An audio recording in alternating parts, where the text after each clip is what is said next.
The idea that a husband should be the primary focus of a woman's world often meets resistance, primarily from those who believe children should occupy that central throne. However, prioritizing a long-term relationship or marriage is not about neglecting children, it is about protecting the foundation upon which the entire family rests. Marriage is a unique, fragile bond, unlike the connection we share with siblings or old friends, which is often a cold bond based on shared history that can be picked up after months of silence. Marriage is a fiery bond of opposites. It is in constant motion, pulled by opposing forces that threaten to unravel the connection if it is not actively maintained.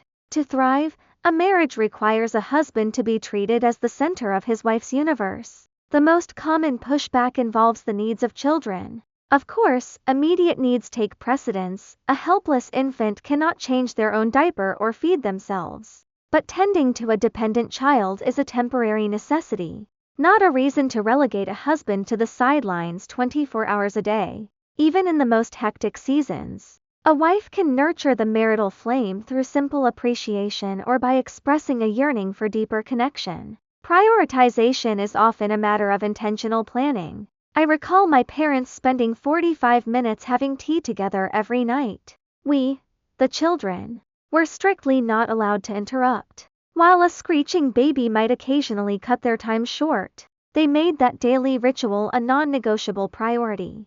Decades later, they are still together, reaping the rewards of that consistency. Critics often argue that a husband is a grown adult who can care for himself. This misses the point entirely. A man does not marry because he needs a caretaker, he marries because he wants a partner. If that desire is met with years of being the lowest priority, the bond will inevitably disintegrate. Furthermore, making a husband a priority does not turn him into a narcissist. The outside world provides plenty of humility and hardship. A wife's role is to be his cheerleader, his support team, and his safe harbor. In our current cultural climate, this mindset can feel weird or antiquated.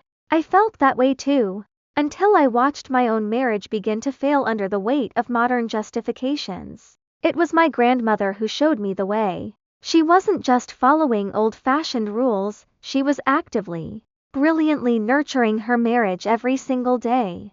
When I began to emulate her treating my husband as my number one priority, my marriage began to blossom. The benefits were so profound that any initial awkwardness quickly melted away. Ultimately, children are a blessing, but they should never become an excuse for a wife to get lazy in her marriage. By keeping the husband at the center, you aren't taking away from the children, you are giving them the greatest gift possible, a stable, loving, and enduring home.